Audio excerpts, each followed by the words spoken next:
Franco Columbu was more than Arnold's bestie.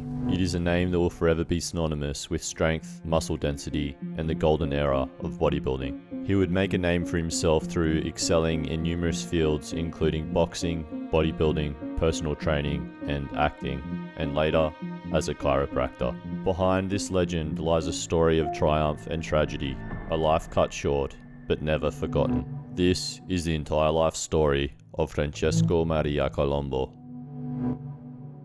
Francesco, who will hereforth be referred to as Franco, was born in Sardinia, Italy on August 7, 1941. He was the son of shepherds Maria Grazia Serra and Antonio Columbu. Franco's early years were marked by hardship and struggle. Even as a young boy, he showed a remarkable strength of character and an unwavering determination to succeed.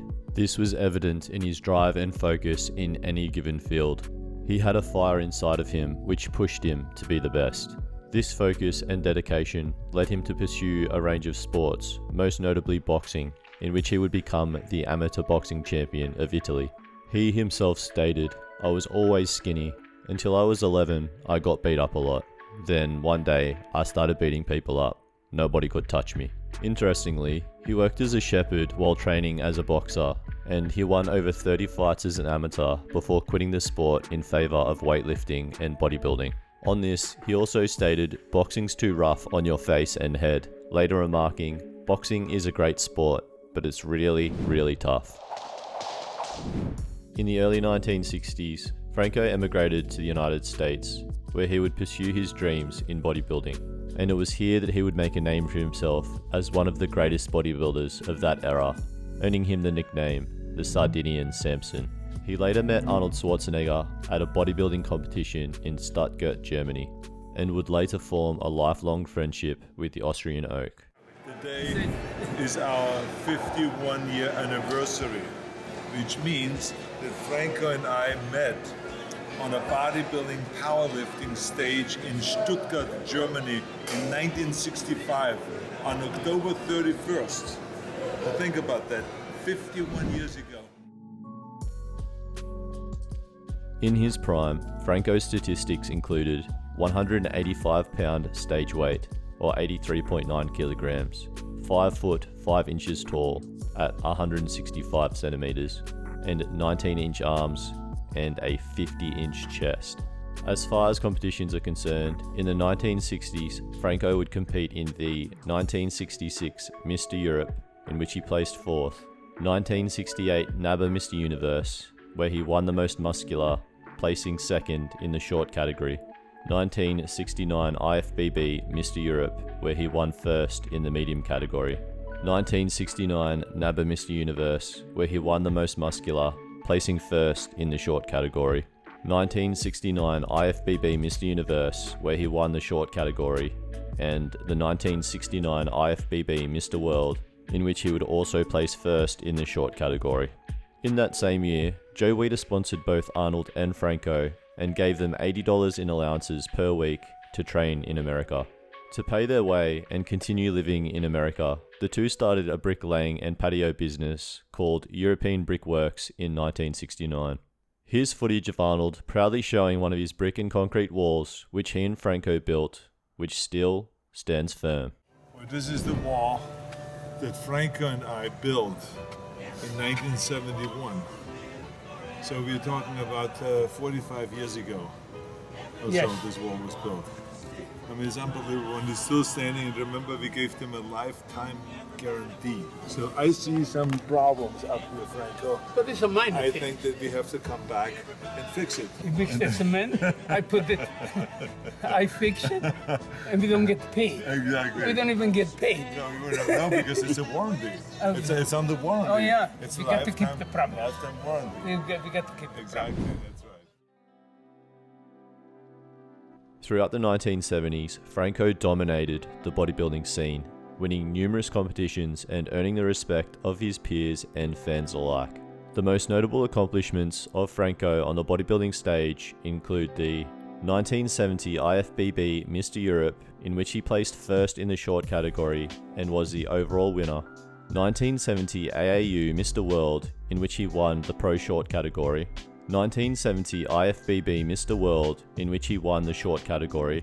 1970 IFBB Mr. Universe, in which he placed first in the short category and was the overall winner. 1970 NABA Mr. Universe, in which he placed second in the short category. 1971 IFBB Mr. World, in which he placed first in the short category and was the overall winner.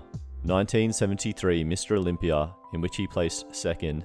1974 Mr. Olympia, in which he was the lightweight champion, which is the under 200 pound category. 1975 Mr. Olympia, in which he would retain the lightweight champion title. And finally, the 1976 Mr. Olympia, in which he was the lightweight and overall champion. At the end of his career, Franco was known for his well-balanced physique. However, this was achieved through years of development. Columbu was first known for his chest, then his lats, before finally moving on to create a fully well-developed and well-rounded physique.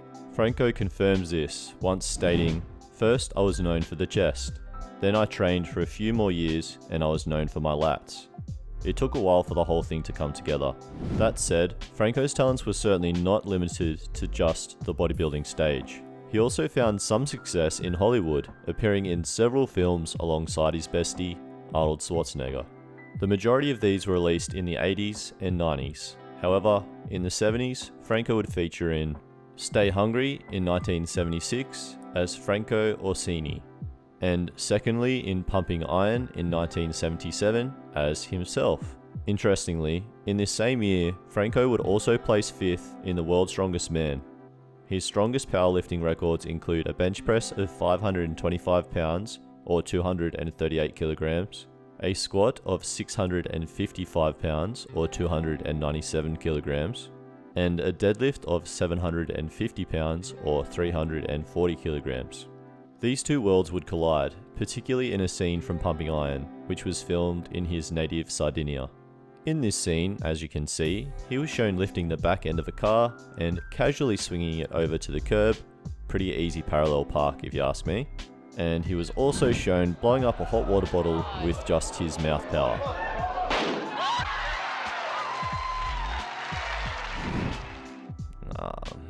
Not really sure how I can make that not sound weird. Anyway, moving on. Regardless, these were two clear feats of his world-class strength. Franco's 5th place finish in the 1977 World's Strongest Man is even more outstanding, especially when you consider he suffered a serious leg injury in one of the races within this competition. This particular race involved strapping a literal fridge to the competitor's back, and in a sprint to the finish line, Franco subsequently stumbled and dislocated his leg. They say it's broken, but I know it's not broken because I'm a chiropractor myself, and I saw the way it was dislocated. The biggest problem is uncomfortable, but it's not too much pain, you know. I was doing too fast off start, you see. I wanted to win it because I was behind in points, and I began to run, and that was the wrong thing. You can only walk fast with that. This was understandably the last time he competed in the World's Strongest Men event, but Franco would also attain the powerlifting titles of Champion of Italy, Champion of Germany, and Champion of Europe. Franco would win the Mr. Olympia competition one more time in 1981, albeit quite controversially. Despite this controversy, it must also be noted that this victory came only months after this devastating injury suffered at the World's Strongest Man event. Columbu's conditioning and musculature was noticeably less striking, and this win would establish one of the most controversial Olympia results in history, being called the greatest booing contest of all time by Tominator. I believe this is a fitting title, and the reasoning for this is obvious. Tom Platz, Roy Callender, and Danny Padilla looked not even marginally better, but far better. Franco came into the contest with a clear lack of conditioning, especially in his legs, understandable obviously given his injury, and visual gynecomastia. And it certainly didn't help that Arnold himself was a promoter for this contest, surely a clear example of bias. Franco would also feature in 10 more films in the 1980s, most notably Conan the Barbarian in 1982 as Pictish Scout, The Terminator in 1984 as Future Terminator, and Predator in 1987 as The Medic. Franco was also Arnold Schwarzenegger's best man at his wedding in 1986, at which time he married Maria Shriver, and Franco was also named as their daughter Christina's godfather. Franco would later create a training guide which was aimed at those who wanted to build some muscle. Columbu would also train with Sylvester Stallone, as he needed to pack on 10 pounds of lean muscle in time for shooting Rambo First Blood 2. The main problem, of course, being that he only had 6 weeks to do it. Well, Franco got him across the line. After his career in both bodybuilding and Hollywood drew to a close, Franco then went on to become a chiropractor, a profession in which he would dedicate the rest of his time. Unfortunately, on August 30, 2019, Franco Columbu passed away at the age of 78, leaving behind a legacy of strength, determination, and unwavering passion.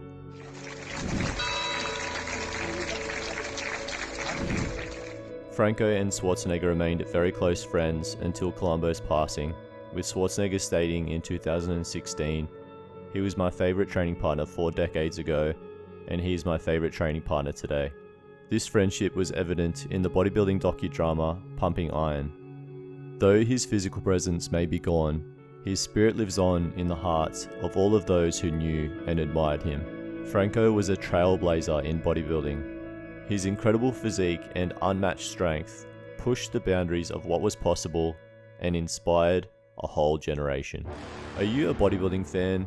Here's a video of 3 bodybuilders the general population will not know. Are you a true bodybuilding fan or just a poser? Let's find out. Subscribe first, please.